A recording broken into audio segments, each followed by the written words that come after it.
Assalamualaikum warahmatullahi wabarakatuh. Perkenalkan, nama saya Syarah Rabiul Amalia. Dengan NIM 4422301080. Video ini saya buat untuk memenuhi tugas besar Bahasa Indonesia. Dan di sini saya akan mengambil materi tentang UKBI atau Uji Kemahiran Berbahasa Indonesia. Oke, sebelumnya kalian tahu nggak sih apa itu UKBI?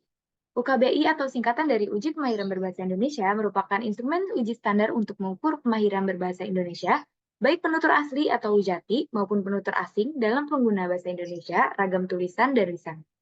Nah, UKBI atau tes kemahiran proficiency test bukan tes pencapaian atau achievement test. Tes kemahiran berbahasa mengacu pada kriteria penggunaan bahasa atau situasi penggunaan bahasa yang sesungguhnya yang dihadapi peserta ujian. Nah, tujuan dari UKBI itu ada banyak banget sebenarnya ya. Cuman di sini saya menulis 3 poin utamanya, yaitu yang pertama mengukur kemampuan berbahasa Indonesia. Nah, UKBI bertujuan untuk mengevaluasi dan mengukur tingkat kemahiran seseorang dalam penggunaan bahasa Indonesia baik secara lisan maupun tulisan.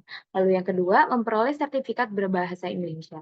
Lulus UKBI akan memberikan sertifikat kebahasaan Indonesia yang dapat dimanfaatkan dalam berbagai kesempatan seperti pekerjaan atau studi lanjut.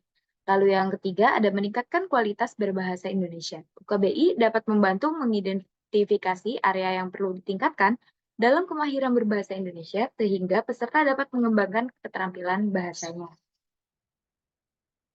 Oke, kita lanjut. Struktur tes UKBI. Struktur tes UKBI itu ada 3.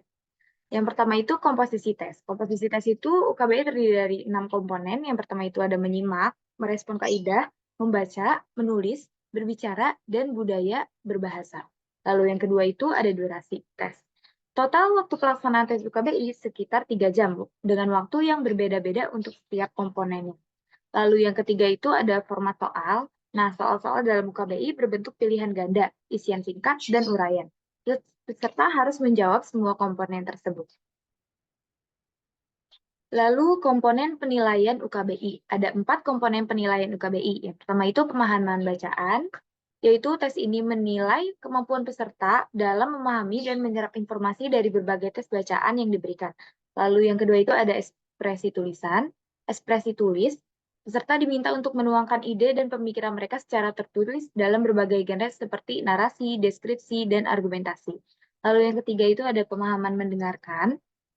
Dalam komponen ini, tes ini menguji kemampuan peserta dalam memahami informasi yang disampaikan secara lisan melalui rekaman audio atau video.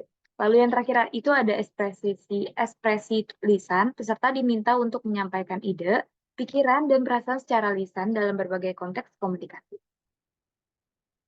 Lalu di sini ada tingkat kemahiran berbahasa dalam UKBI. Jadi tingkatannya itu ada 7.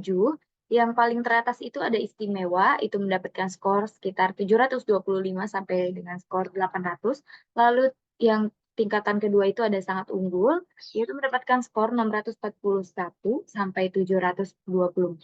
Lalu yang ketiga itu ada unggul, mendapatkan skor 578 sampai dengan 640. Lalu yang keempat itu ada madya, mendapatkan skor 482 sampai dengan 577. Lalu yang kelima itu ada semenjana, mendapatkan skor 405 sampai dengan 481.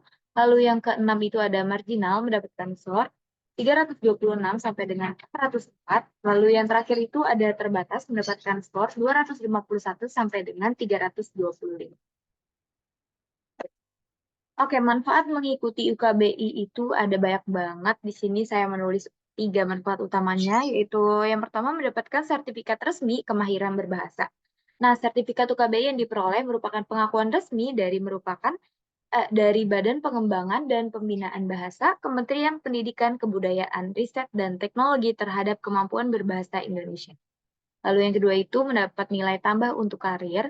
Itu memiliki sertifikat UKBI itu dapat memberikan keuntungan dalam persaingan di dunia kerja nih teman-teman, terutama untuk posisi yang membutuhkan keterampilan bahasa Indonesia tingkat lanjut.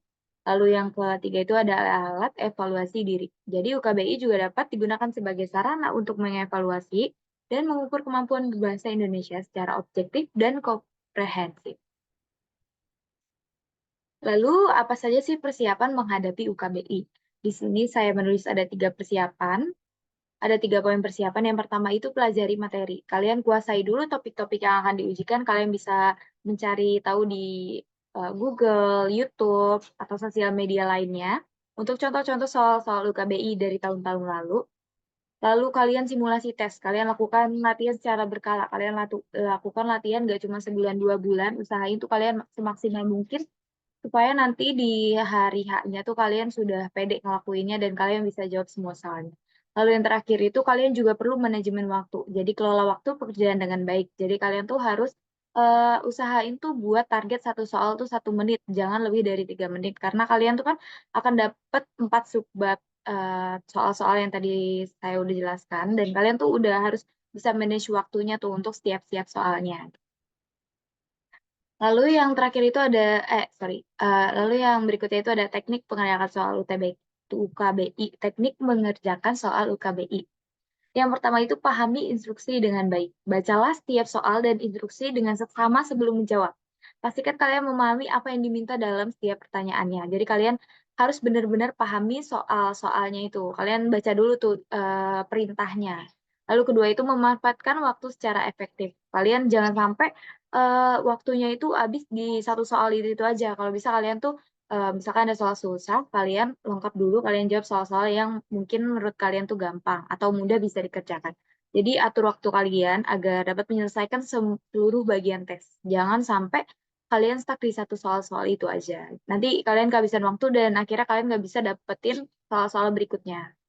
Lalu yang ketiga itu ada perhatikan petunjuk pengerjaan. Jadi ikuti dengan cermat petunjuk pengerjaan yang diberikan seperti jumlah jawaban yang harus dipilih atau format penulisan jawaban. Jadi kan UKBI itu kan ada beberapa soal pilihan ganda dan kalian tuh bisa pilih 2 atau 3 jawaban. Kalian jangan pilih cuma satu aja.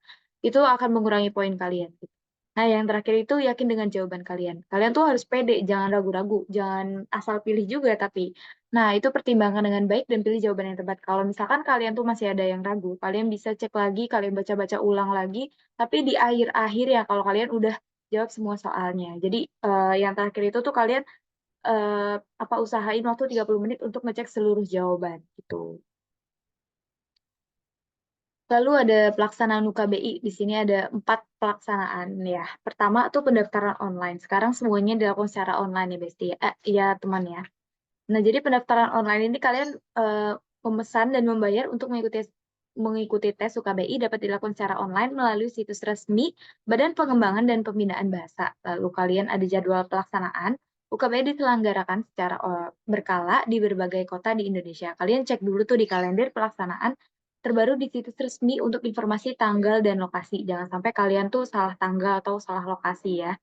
Lalu ada biaya tes. Biaya mengikuti tes UKBI ditentukan oleh Badan Pengembangan dan Pembinaan Bahasa. Dapatkan informasi terbaru itu dari situs resmi mereka tuh tarif-tarifnya. Biasanya setiap tahun beda-beda sih.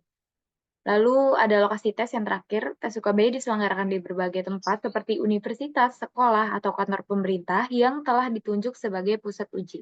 Kalian cek lagi sebelum kalian ikutin tuh kalian udah cari tahu dulu nih di mana lokasi, tes kalian gitu. Sekian terima kasih presentasi dari saya mengenai UKBI ini.